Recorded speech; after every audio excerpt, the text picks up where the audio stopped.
नमस्ते दोस्तों, आपका अपना चैनल बाजार आजकल में स्वागत है। आज हम बात करेंगे वोडाफोन आइडिया शेयर एवं भेल शेयर के संबंध में। मशहूर टेलीकॉम कंपनी वोडाफोन आइडिया के निवेशकों के लिए चिंताजनक खबर सामने आई है।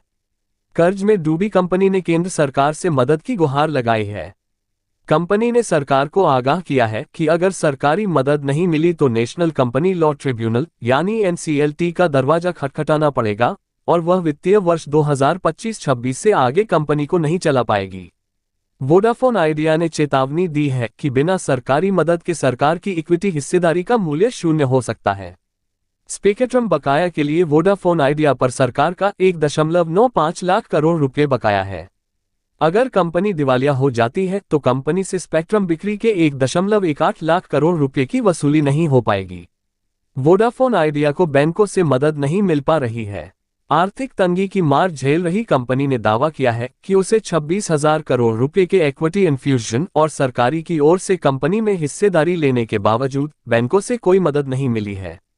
वोडाफोन आइडिया ने सरकार से कहा है कि उसके मदद के बिना बैंक फंडिंग आगे नहीं बढ़ पा रही है, लिहाजा कंपनी वित्त वर्ष 2026 से आगे नहीं चल पाएगी। ऐसे में अगर सरकारी मदद नहीं मिलती है और वोडाफोन आइडिया अपना एजीआर का भुगतान नहीं कर पाती है तो कंपनी एनसीएलटी का दरवाजा खटखटाने के लिए मजबूर हो जाएगी। यह एक लंबी प्रक्रिया हो सकती है। ऐसे में अगर वोडाफोन आइडिया एनसीएलटी में गई तो 20 करोड़ से अधिक ग्राहक प्रभावित हो सकते हैं।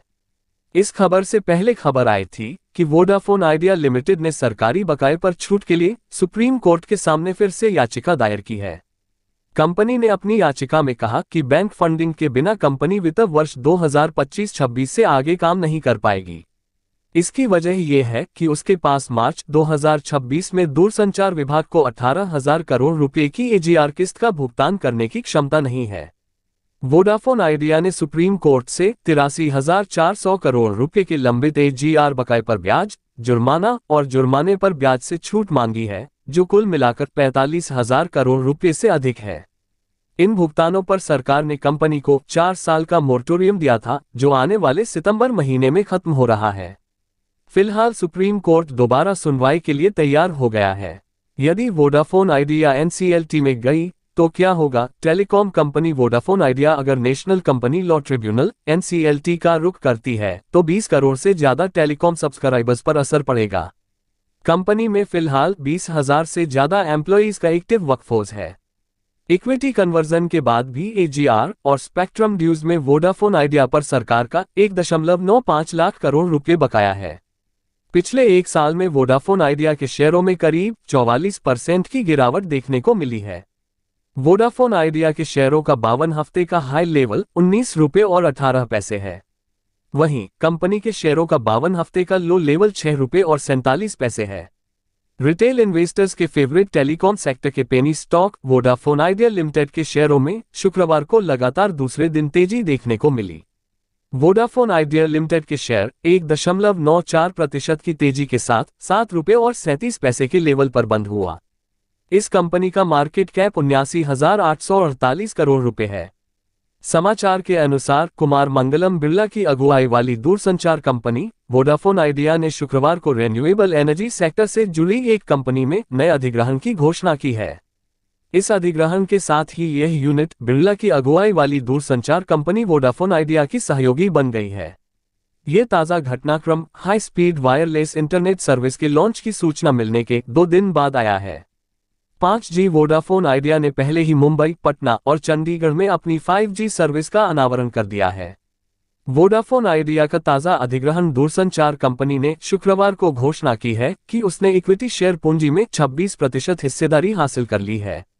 Sangli wind energy private limited यानी SWEPL को 31,20,000 रुपये में खरीदा गया है। SWEPL एक विशेष प्रयोजन कंपनी है जिसका उद्देश्य कैप्टिव पावर प्लांट का स्वामित्व और संचालन करना है। वोडाफोन आइडिया द्वारा दिए गए विवरण के अनुसार अधिग्रहित की गई यूनिट के पास 1 करोड़ 20 लाख रुपए की अधिकृत शेयर पूंजी है, जो 10 रुपये के 12 लाख इक्विटी शेयरों में विभाजित है, जबकि 88,80,000 रुपये की चुकता शेयर पूंजी है। SWEPL wind energy asset development खरीद, इंस्टॉलेशन, कमीशनिंग, प्रोडक्शन और मेंटेनेंस के बिजनेस में लगी हुई है और महाराष्ट्र के सांगली में एक कैप्टिव पावर प्लांट के स्वामित्व और संचालन की प्रक्रिया में है। एक्सचेंज फाइलिंग के अनुसार कंपनी शेयरधारकों की मंजूरी लेने के लिए 3 जून को एक असाधारण आम बैठक बुलाएगी। सरकार ने 36,950 करोड़ रुपए के बकाये को कंपनी की इक्विटी में बदलने के VI के प्रस्ताव को मंजूरी दे दी है। इस फैसले के साथ ही VI में सरकार की हिस्सेदारी 22.6% से बढ़कर 48.99% हो गई है। वोडाफोन आइडिया कंपनी के लिए राहत की खबर बस इतनी है कि सुप्रीम कोर्ट AGR बकाया पर राहत की मांग करने वाली पुनर्विचार याचिका पर सुनवाई के लिए तैयार हो गया है। यही कारण है कि शुक्रवार को वोडाफोन आइडिया का शेयर 4.42% बढ़कर 7 रुपये और 55 पैसे तक पहुंचा। इस प्रकार वोडाफोन आइडिया कंगाली के कगार पर सिर्फ 10 महीने का राशन पानी बचा है। Telecom company Vodafone idea in दिनों मुश्किल के दौर से गुजर रही है। कंपनी ने केंद्र सरकार से मदद की उम्मीद जताई है। कंपनी का कहना है कि अगर सरकारी मदद नहीं मिली तो अगले साल कंपनी चलाना मुश्किल हो जाएगा। दोस्तों, अब बात करते हैं भेल Q4 रिजल्ट्स और डिविडेंड की। PSU company Bharat heavy electricals limited ने वित्तीय वर्ष 2025 के लिए फाइनल डिविडेंड का ऐलान किया है। इस जानकारी से अवगत होने से पहले भेल Q4 रिजल्ट्स की चर्चा करते हैं। रक्षा क्षेत्र की सरकारी company Bharat heavy electricals limited भेल ने मार्च तिमाही 2025 के नतीजे घोषित कर दिए हैं। कंपनी ने बताया कि उसके स्टैंडअलोन प्रॉफिट में इस तिमाही के दौरान 4% की बढ़ोतरी हुई है, जो 504.05 करोड़ रुपए रहा, जबकि पिछले साल की इसी तिमाही में ये 484.36 करोड़ रुपए था। इस दौरान BHEL का ऑपरेशन से रेवेन्यू 8.9% बढ़कर 8,993.37 करोड़ रुपए हो गया, जबकि मार्च 2024 तिमाही में यह 8,260.25 करोड़ रुपए दर्ज किया गया था। वहीं दिसंबर तिमाही की तुलना में कंपनी का नेट प्रॉफिट 273% बढ़ा है। दिसंबर तिमाही में कंपनी का नेट प्रॉफिट महज 135 करोड़ रुपए रहा था। भेल की तरफ से तिमाही नतीजों के साथ साथ वित्त वर्ष 2024-25 के लिए फाइनल डिविडेंड देने का भी फैसला किया गया है। कंपनी की ओर से दाखिल की गई एक्सचेंज फाइलिंग के मुताबिक शुक्रवार को हुई बैठक में बोर्ड ऑफ डायरेक्टर्स ने वित्त साल 2025 के लिए 2 रुपये फेस वैल्यू वाले प्रत्येक इक्विटी शेयर पर 50 पैसे लाभांश की सिफारिश की है। अगर इसे आगामी एनुअल जनरल मीटिंग में पास किया जाता है तो शेयरधारकों को इस तारीख से 30 दिन के भीतर लाभांश का भुगतान कर दिया जाएगा। कारोबार के आखिरी दिन यानी शुक्रवार को फाइनेंशियल ईयर की चौथी तिमाही के नतीजे घोषित होने से पहले भारत हेवी इलेक्ट्रिकल्स लिमिटेड भेल के शेयर 5% से अधिक की बढ़ोतरी के साथ कामकाज कर रहे थे। बाजार बंद होने के समय 1.90% की बढ़ोतरी के साथ 250 रुपये और 35 पैसे के लेवल पर बंद हुआ है। BHEL के शेयर पहले 5 दिनों के दौरान 15% का उछाल दर्ज किया है, जबकि 1 महीने की अवधि में भी करीब इतनी ही बढ़ोतरी हुई है। वहीं 6 महीने के दौरान इस सरकारी डिफेंस स्टॉक ने अपने शेयरधारकों को 12% का रिटर्न दिया है, जबकि 12 महीनों में 15% का नुकसान हुआ है। हालांकि 5 साल के लॉन्ग टर्म पीरियड में निवेशकों ने बम्पर मुनाफा कमाया है। इस अवधि में ये स्टॉक करीब 817% का रिटर्न दिया है। तो दोस्तों, क्या आपको लगता है कि वोडाफोन आइडिया अपना कारोबार बंद करेगी? भेल Q4 रिजल्ट आपकी नज़रों में कैसा रहा? क्या आपने इस कंपनी में निवेश कर रखा है या अब निवेश करने की सोच रहे हैं? अपने विचार नीचे कमेंट में जरूर बताएं।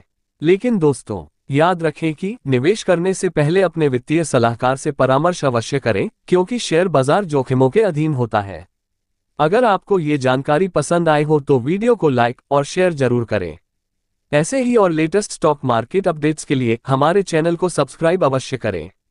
हम मिलते हैं पुनः अगले वीडियो में, तब तक के लिए नमस्कार। जय हिंद।